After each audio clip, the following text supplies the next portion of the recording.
Hello, welcome to the Wildcat Insider, your source for stories from grades 7, 8, and 9. I'm your host, Mia Klasnick. And I'm Mason Gresh. The annual Civil War Living History program took place on Friday, May 6th. Michael Vito and Andrew Hance spoke to some of the participants.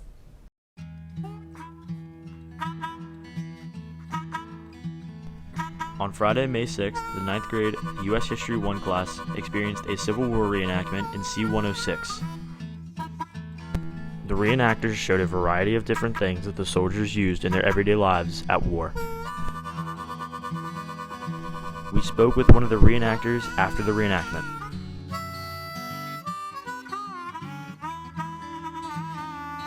I actually got into reenacting whenever I was here at the junior high school. I was in 9th grade, and I had always liked history. I'd always liked the Civil War. And a friend of mine who's actually in the room with us today, the sergeant in there, him and I were in Boy Scouts together, and he had told me, he said, I know you like the Civil War, so you want to try it out? I said, yeah, what the heck? And I've been doing it ever since, and that's been 18 years now.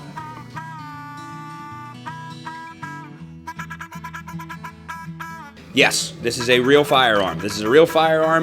We don't shoot live ammunition out of these when we're at a reenactment, but yes, I have shot this thing live, and it is accurate. I've actually taken it deer hunting before too. The bayonet, yes, the tip is sharp. The edges here, yes, they would be sharpened, but we don't sharpen them for safety purposes.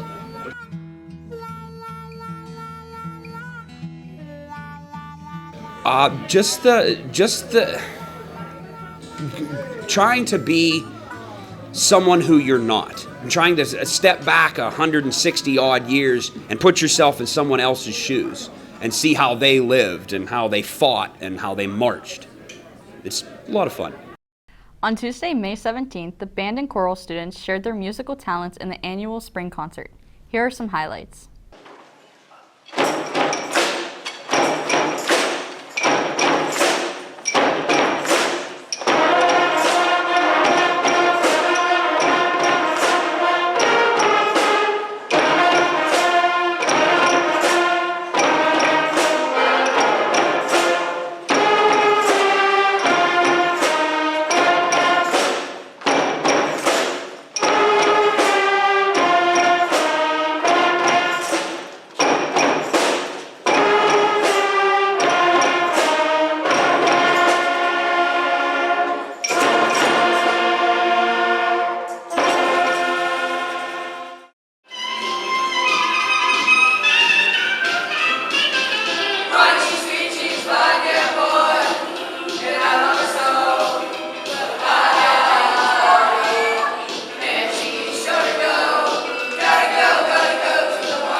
Music teacher Miss Wolfgang helps to develop the skills of these talented students. Here are Gia Angelicio and Sofia Bolva with today's teacher feature.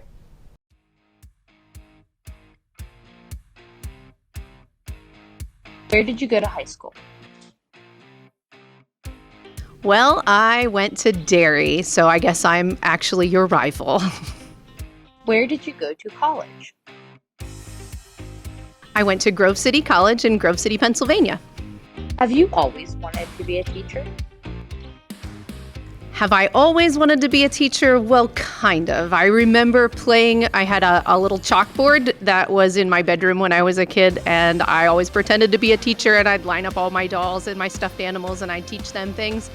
My parents were both teachers. My grandmother, my grandfather, my uncles. I came from a long line of teachers, so I guess it was probably inevitable that I would be a teacher, but I guess I've not always wanted to be a teacher. For a while, I wanted to be an architect.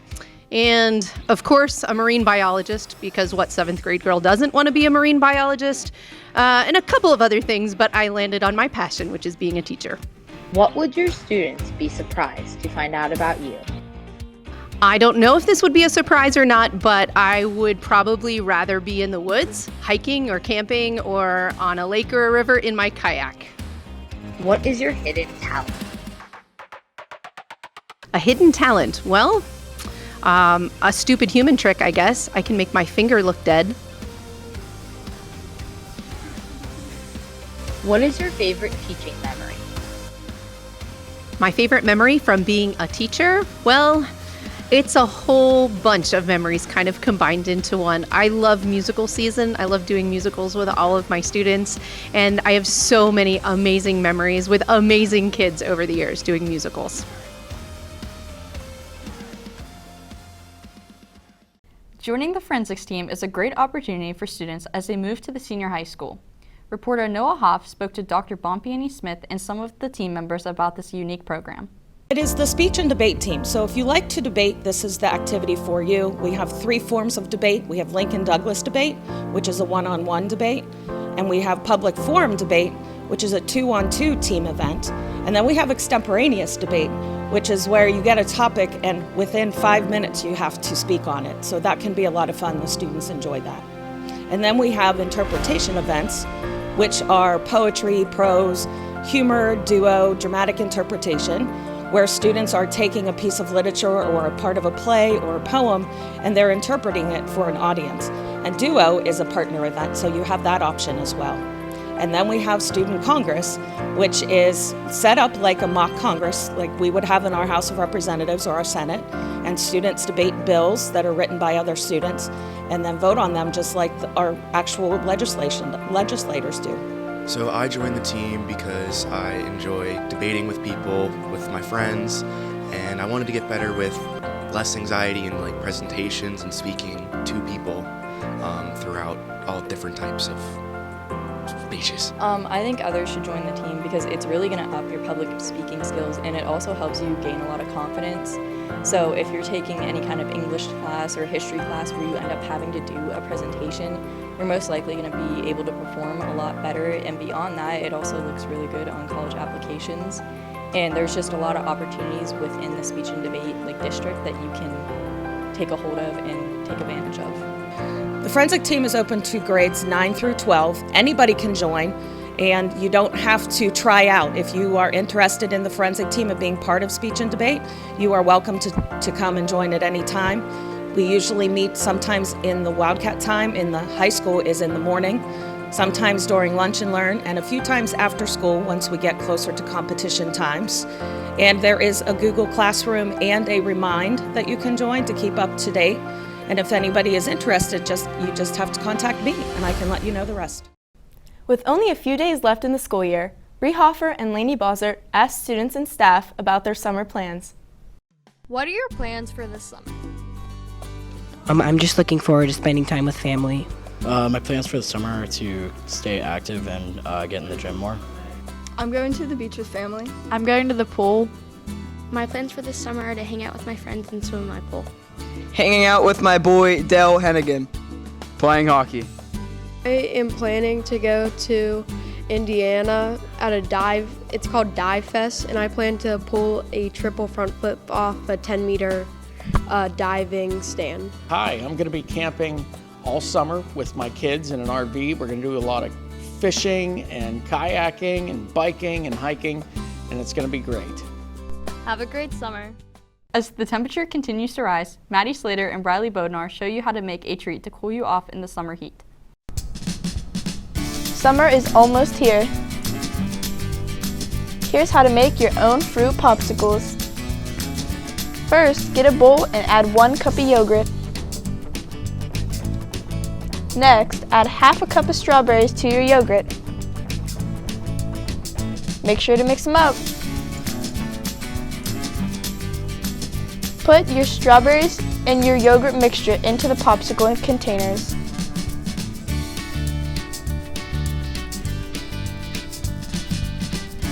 Next, we're going to make strawberry lemonade popsicles. So add your strawberries and don't forget your lemonade. Freeze up to 24 hours.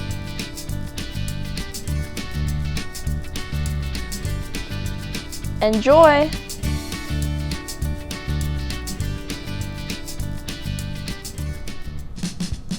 We interviewed Avi Mucci and Katie Albaugh and asked them how they enjoyed our fruit popsicles. I would give the strawberry yogurt popsicles probably a 9 out of 10. They were pretty good, really refreshing. I had the honors of getting the yogurt and the lemonade combined, and I'll give it a 7.3 because I'm lactose intolerant.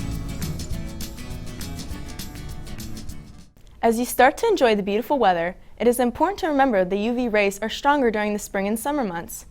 Here is Aiden Urbanik with some tips on how to stay safe in the sun. Some ways to protect yourself from the sun is to always wear sunscreen and reapply sunscreen every 2 hours during the day.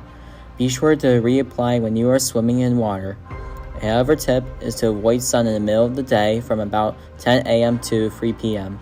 Also, you should wear protective clothing in the middle of the day and wear sunglasses that filter UV light. Wearing a hat also helps you to not get sunburned and try to stay in the shade. Enjoy the hot weather. The summer is also peak travel season. We go to reporter Grace Navarre for some summer travel stories. Thanks, Mason. Today is National Road Trip Day. Abby Kunkelman, Sarah Gunther, and Gracie Mahanes ask students and teachers about the best trip they have ever been on.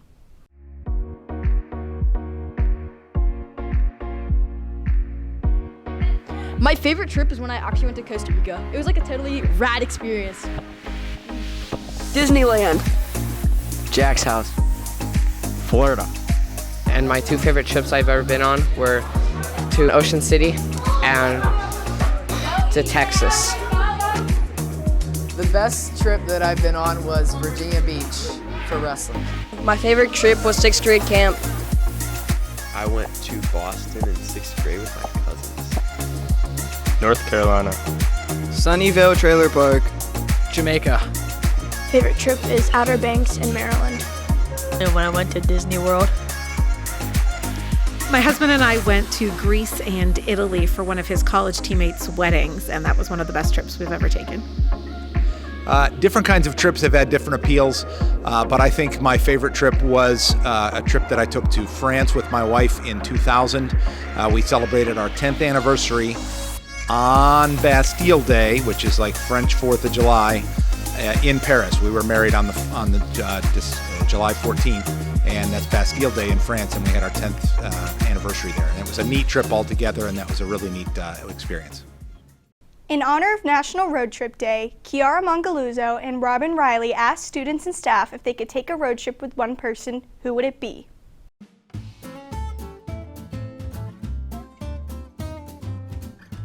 I would go on a road trip with SpongeBob.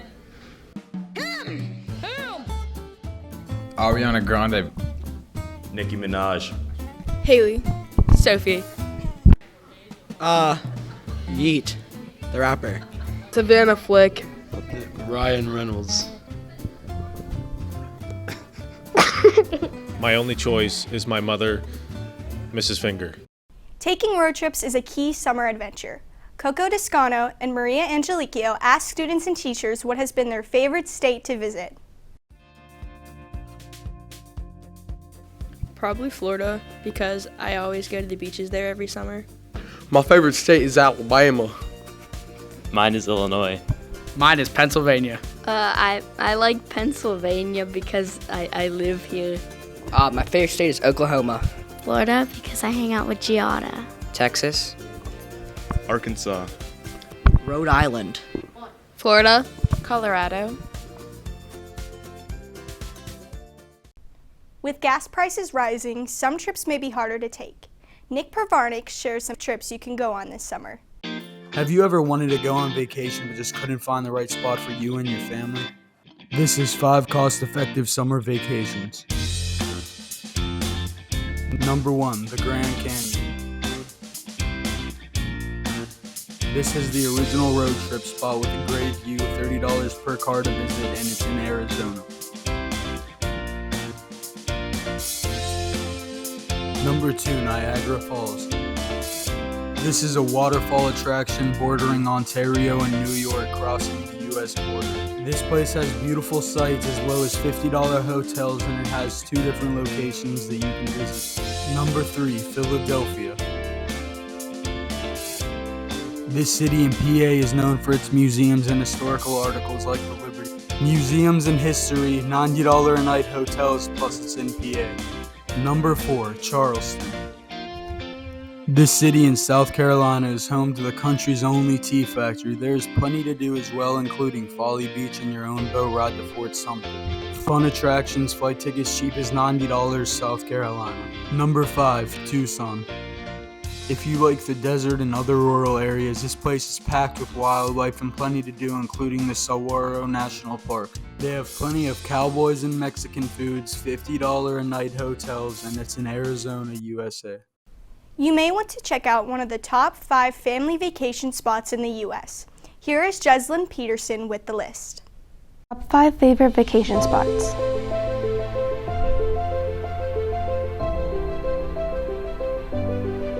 Orlando, Florida.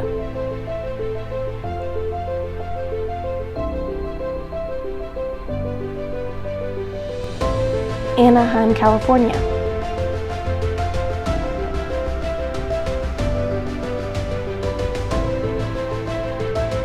Hawaii.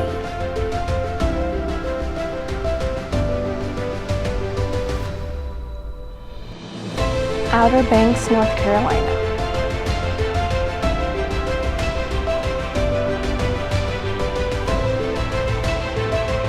Grand Canyon National Park, Arizona.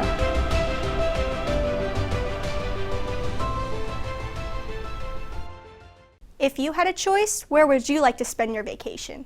Here is Jack Jaranovich and Max Butler with today's poll. On this poll, we went around to different 9th, 8th, and 7th graders to figure out where their favorite vacation spot was. Ocean won with a total of 33 votes, Lake with 11, and Mountain with 6. That's all for our travel news. Back to you, Mia. Thanks, Grace. As the school year comes to an end, so do our Wildcat sports seasons. Lucy Blachek and Alyssa Lavelle spoke to a few athletes to find out their best moments this year.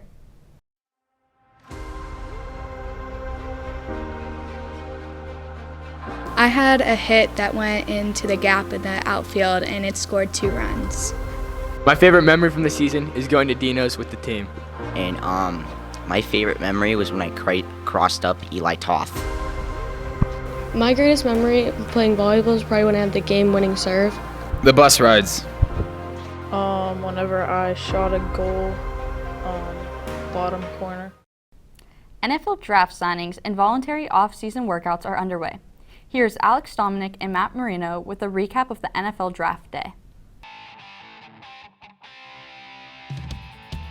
With the first pick in the NFL Draft, the Jacksonville Jaguars selected Trayvon Walker out of Georgia, defensive end. With the second overall pick in the NFL Draft, the Detroit Lions selected Aiden Hutchinson, defensive end out of Michigan. With the third overall pick in the NFL Draft, the Houston Texans selected Derek Stingley Jr., cornerback out of LSU. With the fourth overall pick in the NFL Draft, the New York Jets selected Sauce Gardner, cornerback out of Cincinnati.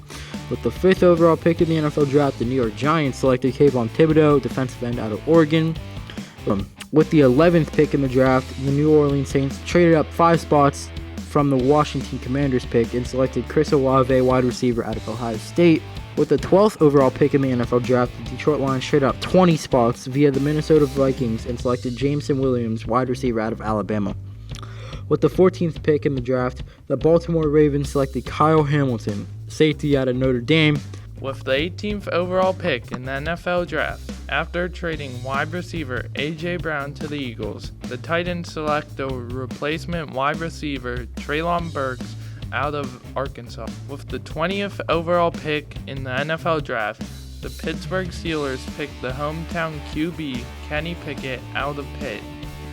With the 21st overall pick in the NFL draft, the Kansas City Chiefs moved up 8 spots via the New England Patriots and selected Trent McDuffie, corner, out of Washington. With the 23rd overall pick in the NFL draft, the Buffalo Bills traded up 2 spots via the Baltimore Ravens and selected Kare Elam, corner, out of Florida. Unfortunately, the Pittsburgh Penguins exited the NHL playoffs in the first round for their 4th season in a row. Here's Michael Vito and Andrew Hance with the NHL playoff picture.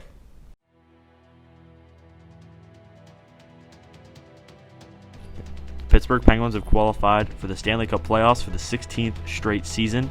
The Penguins have the longest active postseason streak across the 4 major North American sports. The Penguins have made the playoffs 37 times in their 55-year history. They have won the Stanley Cup 5 times, qualifying for the finals 6 times. The Pens are one of 3 teams to win back-to-back Stanley Cups in the past 35 years, doing it in 1991, 1992, and 2016-2017. Since the NHL adopted the 7-game series in 1939, the Penguins are one of 8 teams to sweep a team in the Stanley Cup Finals, doing it in the 1992 Finals against the Chicago Blackhawks. Many players that helped contribute to the Penguins' success this season may not re-sign with the team's cap problems. Let's go Pens! Now let's see some of the hand-eye coordination of a few of our teachers in today's CAT Challenge, created by Tim Myers and Liz Wilson.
So, you know, we've gone to high school together, so we've been in competition now for 25 years. And he'll tell you that I am older. He is not. I am not. He is the oldest one. So as far as the competition goes, no excuses. I mean, I am what I am. I could only reach up so high. I feel like I was on a good pattern. I was on a good pace. You know, just time ended, and Mr. Brady beat me this time. This time. It was a good effort.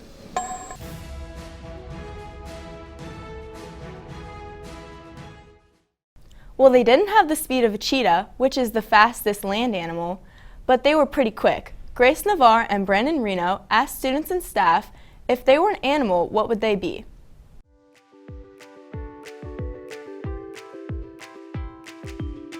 I would be an elephant. I would be a shark. A kitty cat. Kitty cat. The animal I would be a snake. I'd be an armadillo. After a long consensus, I would be a tasseled woobegong. A monkey. The animal that I would be is a panther. I would be a cheetah. I would be a chihuahua. It's definitely a platypus.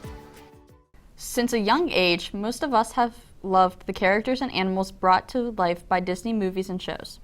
Parker Repko and Jack Jeffrey asked students and teachers about their favorites.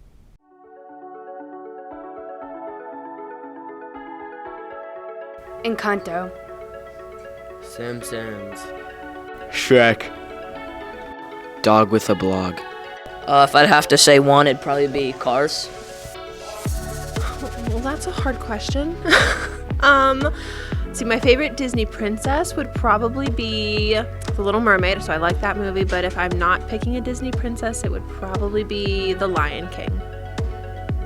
The Lion King. SpongeBob.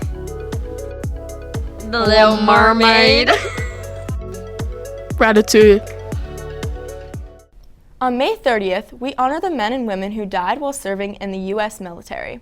Here is Jacob Urbanik with more information about Memorial Day. Here are some of the interesting facts of Memorial Day. Did you know that Memorial Day was not an official holiday until 1968? General John A. Logan created Memorial Day as a national holiday. Did you know that Memorial Day began as Decoration Day? It changed after the end of World War II. Did you know that Decoration Day only recognized fallen soldiers of the Civil War until World War II? What most people think is that Memorial Day and Veterans Day are the same, but that is not true.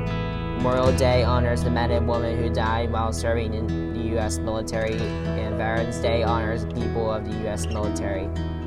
These are all of the reasons why we honor and think about these people that risked their lives for us to do what we can do today. As we reflect on the school year, Mia and I asked students and teachers about their favorite memories.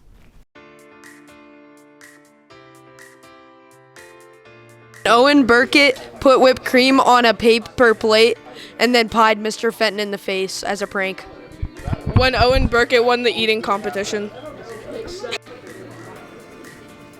All right, so I think my favorite school year memory by far is the first victory that my lacrosse team got against Ligonier Valley, or Valley School of Ligonier.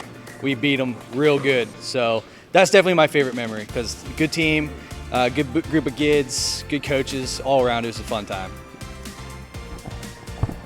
All right, my favorite school year memory, one has probably been proctoring the PSSAs and making sure everyone was doing a really good job, and everyone did. I want to give a shout out to everyone behind the camera for doing a really good job for the PSSAs.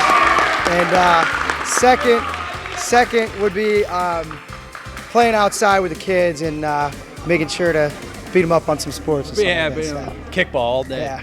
Yeah. My favorite memory from the school year would probably be slipping down the hill in gym class and ruining my shoes. My favorite part was watching her do it.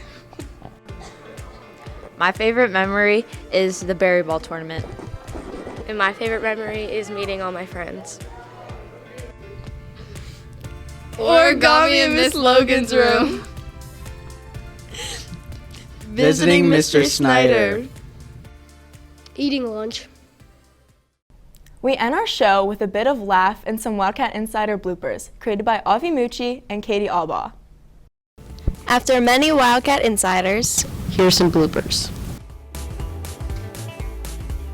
Bozzard stuff. Stop. I'm Katie Albaugh. I'm Lady Bozzard. Oh. You're good. You're good. I'm not videotaping anything. Department sponsor their first annual Mardi Gras concert. Okay.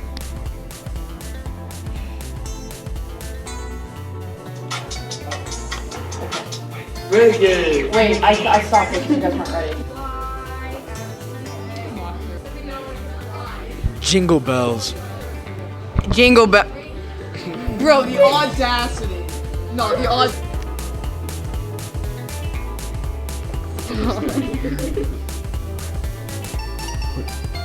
I thought you were in here, like, asking me a question. The junior high winter dance is tonight, and there will be plenty of... God.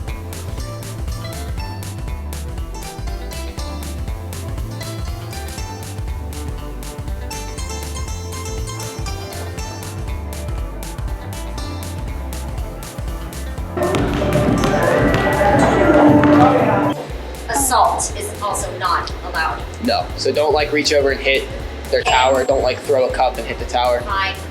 Or don't hit him. I mean, Bye. No.